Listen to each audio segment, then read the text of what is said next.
Okay, remember in my last video when I said, hey, I installed the drive shaft and everything fits great, plenty of clearance, right? Well, I had to do a little more cutting.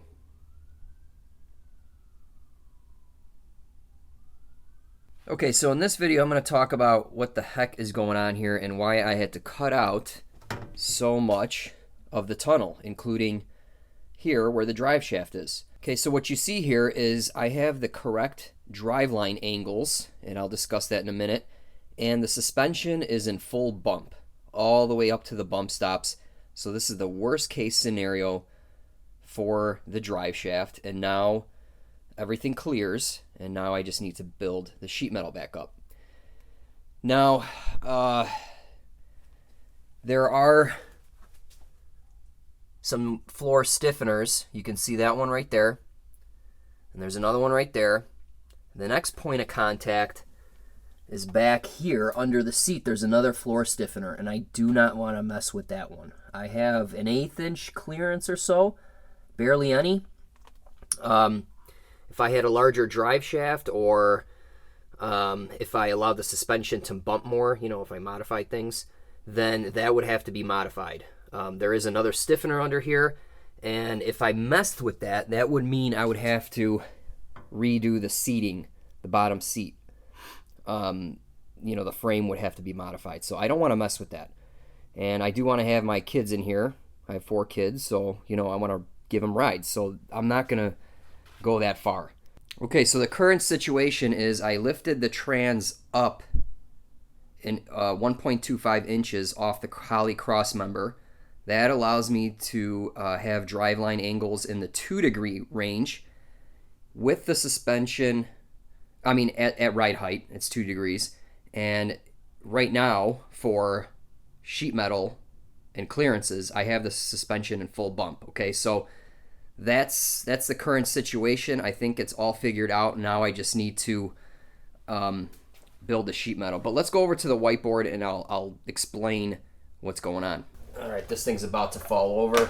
Spider webs all over this thing. All right, so here's the situation. I have the Holley motor mounts, the Holley cross member for the T56, and that is designed, or with the T56, they try to get the best driveline angles for a stock ride height car. So in that case, the transmission is sloped like this, and in a stock configuration, the drive shaft also slopes down, and then you have your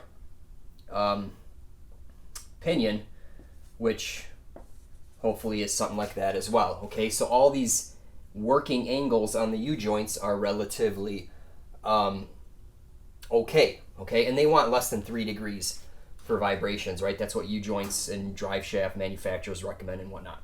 So in my case, my car is lowered 3 to 4 inches or whatever it is, so that I have this situation, right? The drive shaft now goes like this, and as you can see, these angles get bigger. What we care about is this angle.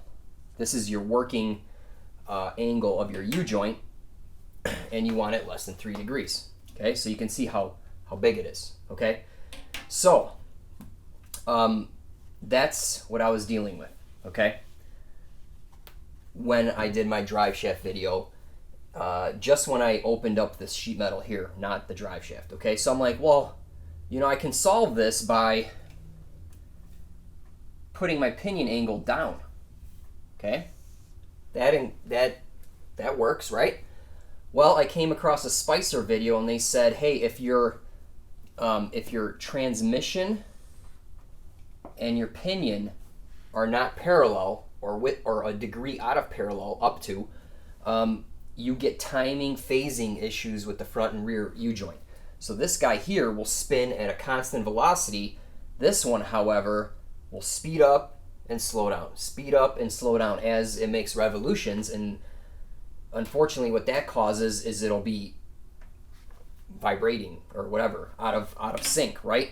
So that's not ideal either. Okay, so what I had to do is jack up.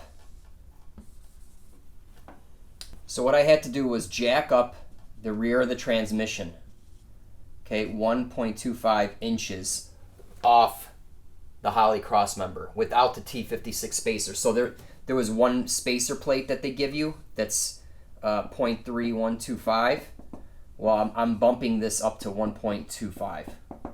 Okay, so now that's that, right? And that lifts the drive shaft. My drive shaft is pretty level.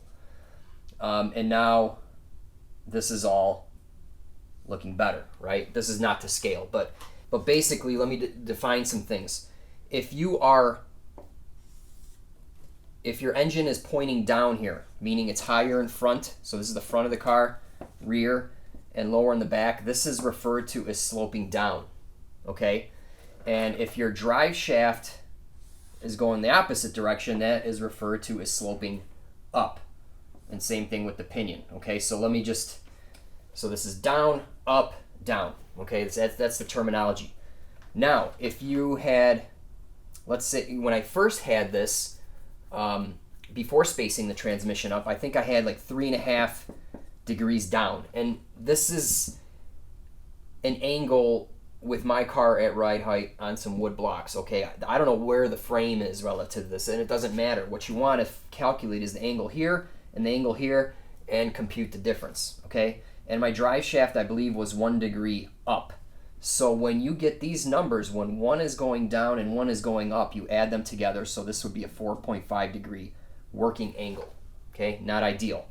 Now, on the other hand, if your drive shaft was sloping down 1 degree, you subtract the number. So 3.5 minus 1, you actually have a 2.5 degree working angle. So see how that works? If they go opposite directions, you add them together.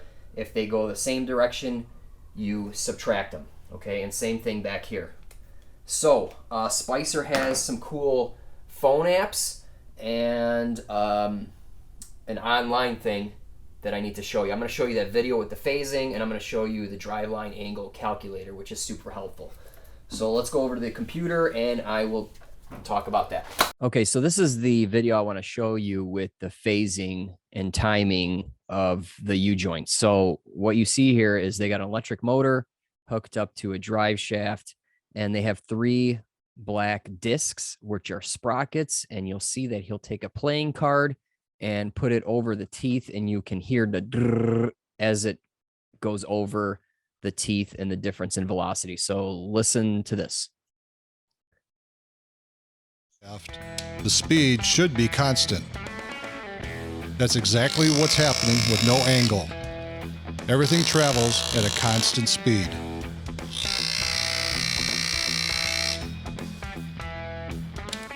When we put unequal angles in the drive shaft, we cause the rotational speed to change.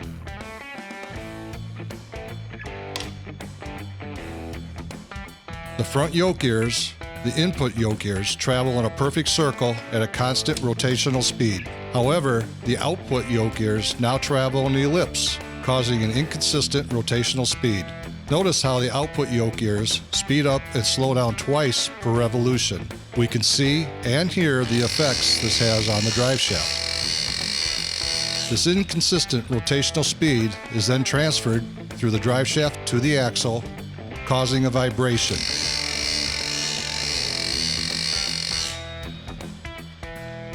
What we want is the front and rear angles to cancel each other out.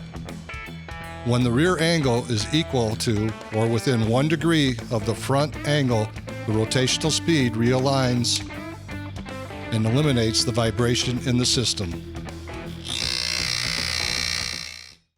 So there you go, equal opposite angle. So you could see that the transmission and the pinion have to be parallel or within 1 degree parallel to each other to cancel out those timing and speed issues, and it won't cause vibration. So that's what I was trying to explain earlier. So this is really important.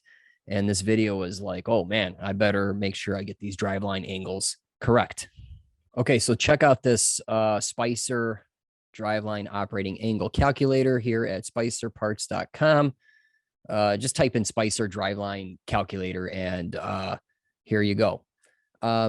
So there's number of shafts. We just got one drive shaft. And if you look here, there's 3 angles that you need to measure: driving member, drive shaft, and the driven member. Driving member is the transmission. Drive shaft is obviously drive shaft, and driven member is the pinion yoke. Okay. And see, this is what I'm talking about with the slope, up or down. Okay. So let me show you where I was at. So I was, I believe 3.2 sloping down. The drive shaft was 0.7 degrees up. Sorry, it was up. So the slope, so you can see the front operating angle is close to 4 degrees, which isn't good. Okay. And then the back pinion, I think I did 2.9 down.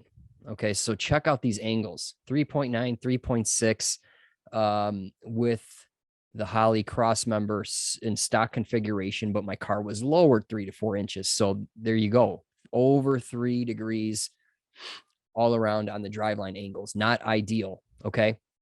And then over here, it has this button, show diagrams. Okay. So this makes a little more sense. See, you can see that my transmission was 3.2 sloping down, the down arrow. See how this button is sloping down. The drive shaft was up 0.7 degrees. So it's actually, see in this diagram, it's sloping down, but it actually was pointing up, traveling upwards. And then the driven member here, 2.9 degrees. Okay. So now let's go over here, and with raising the rear of the transmission 1.25 inches, this is what I was able to obtain. It went to 2.5 degrees. Okay. And then the drive shaft leveled out to 0. Okay. So there you go. Boom. 2.5 degrees now is a working angle. And the back I adjusted to 2.3. Okay. So now my angles are within a degree of each other, and everything's good. Okay. Now, what I might do is I might put my pinion down a little more, like 1.8 maybe. Okay. And then that's going to cause the drive shaft to slope down a little bit, maybe 0.2. So you can see that maybe I can improve things a little further, so I can get a lower angle in front. And what happens is, under load, the pinion will go up, lift up, which will increase this angle. So I might want to play with that a little bit. And this is still within a degree of each other. So I might do that. I don't know. This is good enough to continue with the build. Okay. But anyway, this is a really cool calculator. And now let me show you the phone app, which is pretty cool too. Okay, so the app is actually a Tremec toolbox, and it has a driveline angle finder, vehicle speed calculator, RPM, tire size. Anyway, we want driveline angle finder. And it gives you some stuff here. Go next. Check this out. So it's an angle, right? So you take 3 measurements. The first one is at the engine. Okay, so engine or transmission. So it's pointing down. So I was what, 2.5. So let me see if I can. Bam. Okay, so I got 2.5. My transmission was pretty much level. Okay, and then my pinion was sloping down as well. 2.2 roughly. Bam. So it was roughly right there. So my front angle was 2.5, rear was 2.3, and then it says operating angle. So you want this difference, I think, within 1 degree or something like that. So anyway, this is a pretty cool tool. I did this like a million times, man, running from the engine to the drive shaft to the pinion, and this app was really handy. Okay, that's going to do it for this video.